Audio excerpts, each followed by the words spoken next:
नमस्कार, बहुत स्वागत है आपका।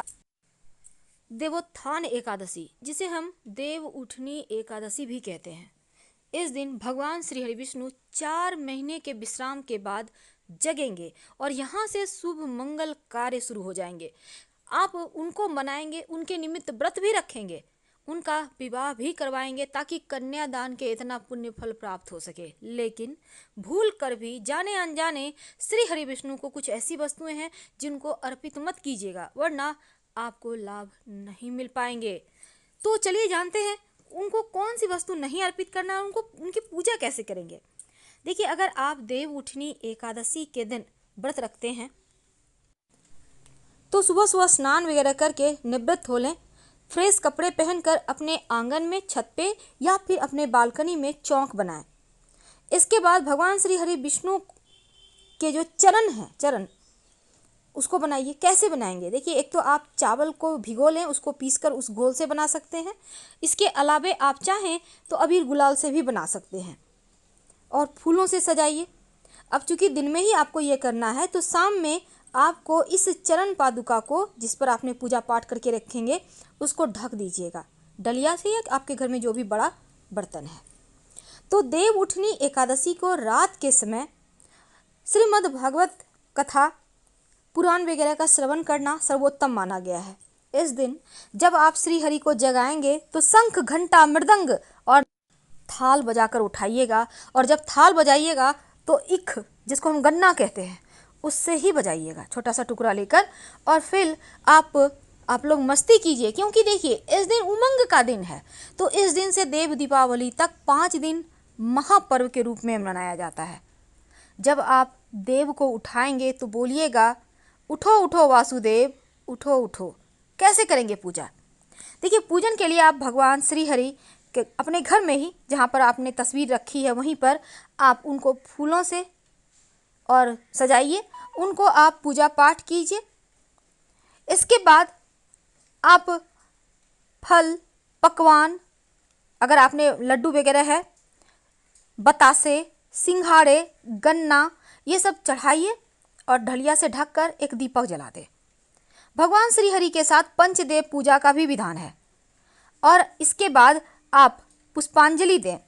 यज्ञेन यज्ञमय जंत देवास्तानि धर्मानि प्रथमान्यासन तेह नाकं महिमानः सचंतं यत्र पूर्वे साध्या संस्थित देवा।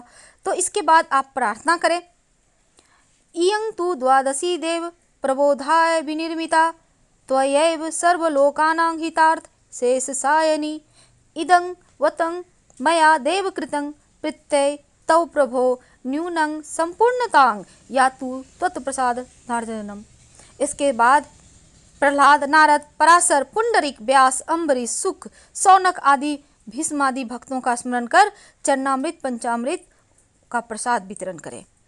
एक रथ में भगवान को विराजमान कर स्वयं उसे खींचे, नगर ग्राम गली में नहीं तो कम से कम अपने घर में ही घुमा लें। शास्त्र कहता है कि वामन भगवान 3 पद भूमि लेकर विदा हुए थे। उस समय दैत्यराज बलि ने वामन जी को रथ में विराजमान कर स्वयं उसे चलाया था। और ऐसा करने से समुस्थिते ततो वैष्णव क्रिया सर्वा पर्वते के अनुसार यह था, भगवान विष्णु योग निद्रा को त्याग कर सभी प्रकार की क्रिया करने में प्रवृत्त हो जाते हैं। इसलिए कथा श्रवण के बाद प्रसाद वितरण करना चाहिए।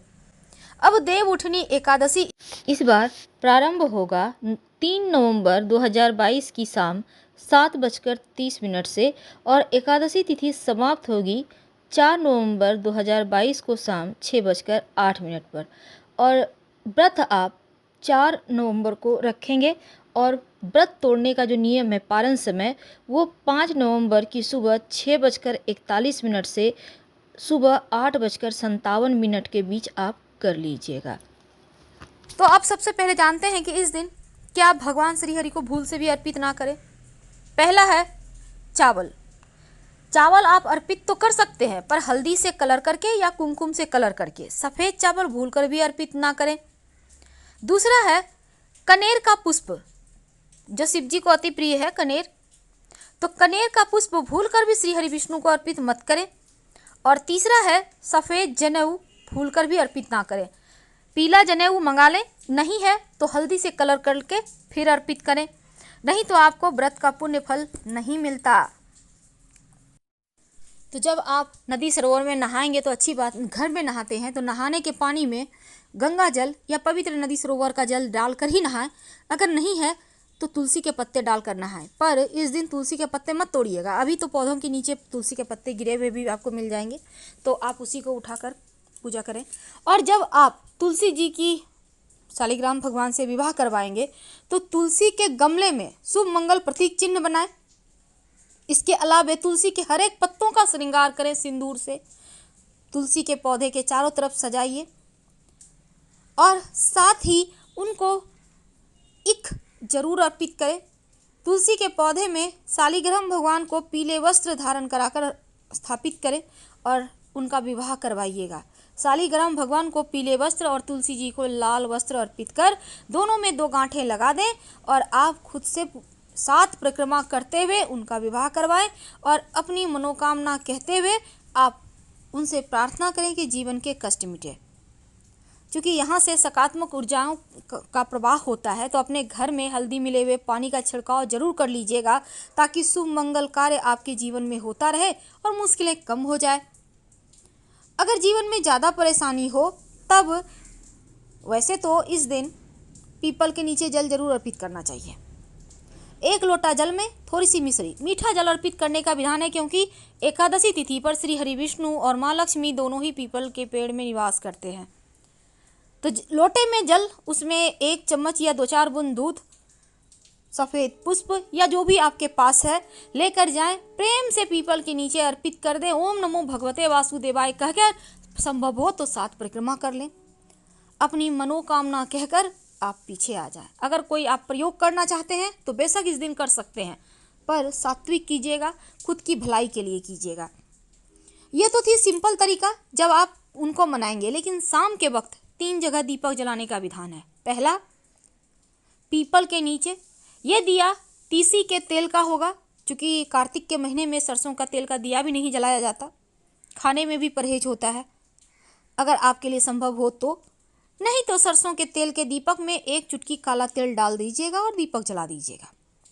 इसके बाद पास के किसी भी शिव जी के मंदिर में जाकर 1 दिया घी का और उस दीपक में 1 लौंग डालकर जला दें, या सरसों के तेल का ही दिया, लेकिन याद रखिए सरसों का तेल का जगह अगर तीसी का तेल का प्रयोग कर पाए तो सर्वोत्तम होगा। तीसरा दिया अपने घर में तुलसी जी के नीचे ऐसा जलाइए कि ना पूरी रात नहीं भी जल पाए तो कम से कम आधा घंटा तो जले। सिंपल सा चीज़ है। इस दिन कुछ चीज़ें ऐसी है जिसको नहीं खाना चाहिए, आप व्रत रखें या ना रखें, जैसे कि चावल, बैंगन, मूली, साग, मसूर की दाल, काली उड़द, कुछ ऐसी चीज़ें हैं जो नहीं खाए जाते। वैसे तो ये भी कहा जाता है कि मन चंगा तो कठौती में गंगा, यानी अगर मन से आप, जैसे कि एकादशी व्रत में कथा में भी आता है कि राजा पूरे राज्य में ढिंडोरा पिटवा कर खुद भी एकादशी का व्रत रखता था, ना अन्न बेचा जाता ना कोई खाता था, लेकिन जब एक दूसरे राज्य का व्यक्ति यहाँ पर आता है काम के तलाश में, तो वो अन्न मांगता है कि नहीं देंगे अन्न तो हम मर जाएंगे, पर भोजन बनाकर वो श्री हरि को पुकारता है तो श्री हरि भी उनके साथ बैठ के भोजन करते हैं। तो यहाँ पर सबसे बड़ा मन है। अब ये नहीं कि आप पूजा पाठ कर रहे हैं, मन आपका कहीं और है, तो फिर पूजा का फल भी नहीं मिलेगा। बस 5 मिनट ही सही, पर दिल से कीजिएगा। एक छोटा सा प्रयोग लौंग का कर लीजिएगा। अगर कोई लंबे समय से मनोकामना अटकी हुई है, पूरी ही नहीं हो पा रही है, तब 1 लौंग 1 सिक्का लेकर अपनी मनोकामना कहते हुए तुलसी के पौधे में दबा दें, गाड़ दें। जब मनोकामना पूर्ण हो जाए तब लौंग तो गल जाएगा मिट्टी में, लेकिन जो सिक्का है उसको निकाल कर पास के किसी मंदिर के दान पेटी में डाल दीजिएगा। तो हम आपसे विदा लेते हैं। अगर जानकारी अच्छी लगे तब लाइक कर सब्सक्राइब कीजिए, अपनों से शेयर कीजिए और कमेंट में हर हर महादेव जरूर लिखें। धन्यवाद।